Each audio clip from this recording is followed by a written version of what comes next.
LG decided to begin a new device lineage this year with a phone that has a great camcorder mode, a second screen, and a body to kill for. Or rather, it's kinda tough to kill.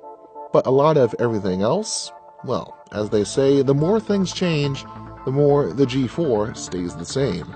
I'm Jules Wong with Pocket Now, and we're asking what the big deal is with the LG V10. This is our video review.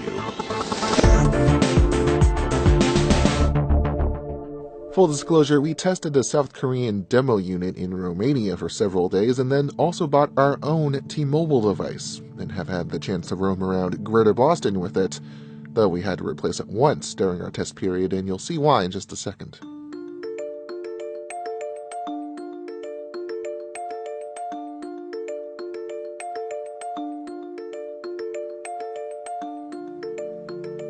The LG V10 is a svelte wildebeest, a beveled slab, and one tough cookie. That cookie starts with the stainless steel frame and its exposed sidings that are meant to protect vulnerable fracture points for screens, the sides and corners of phones. That's what LG calls DuraGuard right there. The top, bottom, and removable back of the phone are covered in DuraSkin, resilient silicone that is able to withstand some shock. You can color it in black, white, beige, and in 2 shades of blue. Both of those, when put together, really get to protecting. You can see the scuffs here, the scratches on the sidings there. All those tell of a 4-foot fall while I was biking in the middle of the street. The body, battery, and cover exploded onto the asphalt, but when put back together, everything worked, and the Gorilla Glass 4 panel stayed intact. This phone has definitely earned its mil-spec shock rating, though we still don't recommend you take a face-down fall with it. Under the glass sits a Quad HD LCD spanning 5.7 inches, along with an extra bit at the top that adds 160 pixels to the height. All of it is bright enough and sharp enough to be usable in heavy doses of sunlight, but of course, the big attention grabber here is that second screen setup, and sure, it makes some ergonomical sense to move it to the bottom, but with the screen-to-body ratio already this tight, it'd be likely that the 2 camera units next to that second screen would have to move down with it. And honestly, I don't think selfie experiences have to be more awkward than they already are. And in regards to those cameras, one of them has an 80-degree field of vision while the other takes in a wider 120 degrees. Some familiarity as we head back, we see essentially the same camera flash laser focus sensor layout as we did on the G4, though with a little mound around the lens. There's some lovely texturing on the volume rocker with a power button that doubles as LG's first smartphone fingerprint sensor. On our retail unit, yes, it's easy to get at, and yes, it's too fast, but both variables are pretty typical for the smartphone fingerprint sensor field. As has been the case for most of the G series, there's a removable 3000 mAh battery, and the holy grail of power users, the microSD card slot. LG, though, is offering only one disk space option with the V10, and we think that the 64GB storage paired with 4GB of RAM is definitely something we can live with. Finally, like the G4, there's a Snapdragon 808 processor with all the trimmings, and just to be complete about it, here are the major antennas.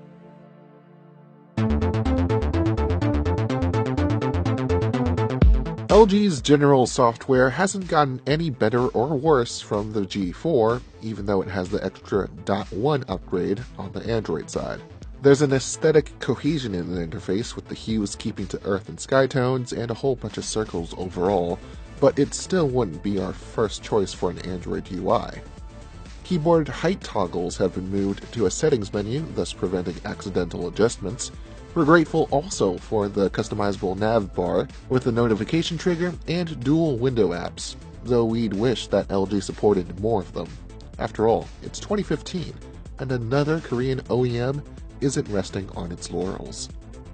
Of course, we'd be remiss to neglect how that second screen figures into the UX. Other than notifications, which have an extra line of room compared to the typical Info Blast, there are 6 screens that can fill up the space at any given time, from what amounts to a text screensaver to playback controls, an agenda display to one-touch quick contacts, and recent app multitasking to some attempted note features. All in all, we think it's a better way of implementing something Samsung tried to do with its Edge features. Instead of dealing with an on-body curve, The features are actually tucked out of the way enough so that you aren't able to mess with them while using your phone normally. The second screen's on when the main display is on, and it can also be on when that is not, so you can get a quick flashlight going. The second screen is a better take on a more present multitasking experience than what we've seen before, though it still requires a shimmy or a second hand. We think it's well worth the tap savings though, if you went through even the Edge route.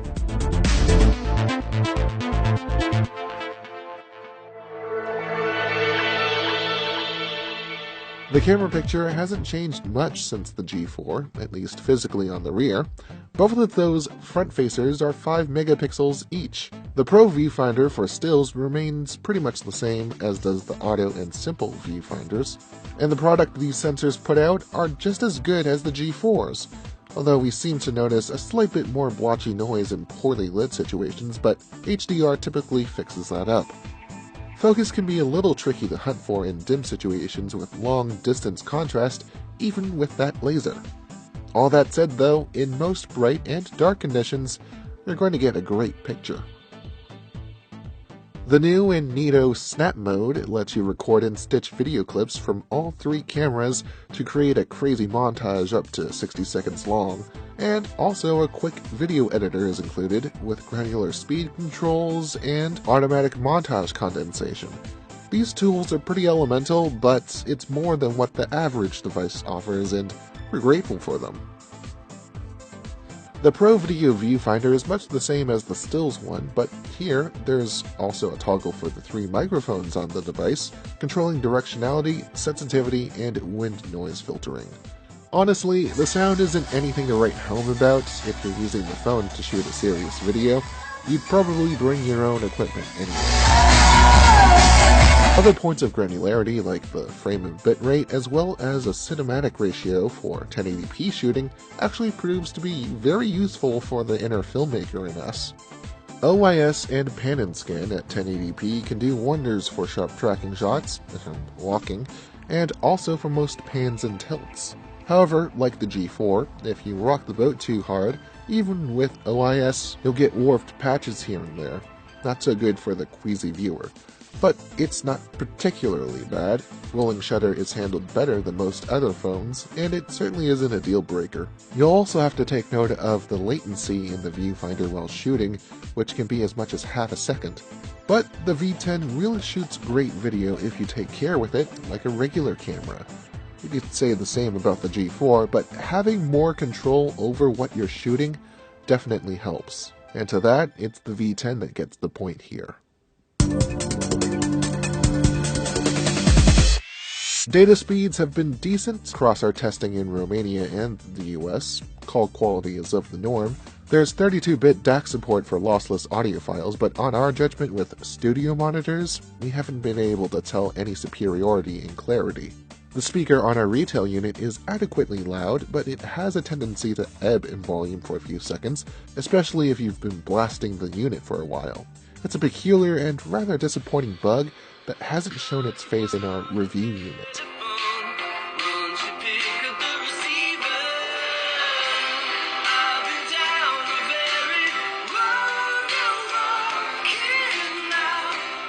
So take that for what you will. On the software side, the device does pass our gaming tests with flying colors. Heat is better dispersed throughout the massiveness of the V10, and it helps that the grippy silicone pattern keeps your tack in the face of sweat. Enough about your endurance, what about the phones? In a word, meh. Our South Korean review unit was plagued with issues that hobbled screen-on usage to barely an hour. Our American retail unit was a little more forgiving, with very frequent usage and either a lot of streaming radio or video shooting. We've gotten 3 to 4 hours of screen time per charge. There are a couple of ameliorating factors here. One of them is Quick Charge 2.0, where the best that we've seen it fill an empty tank is about an hour.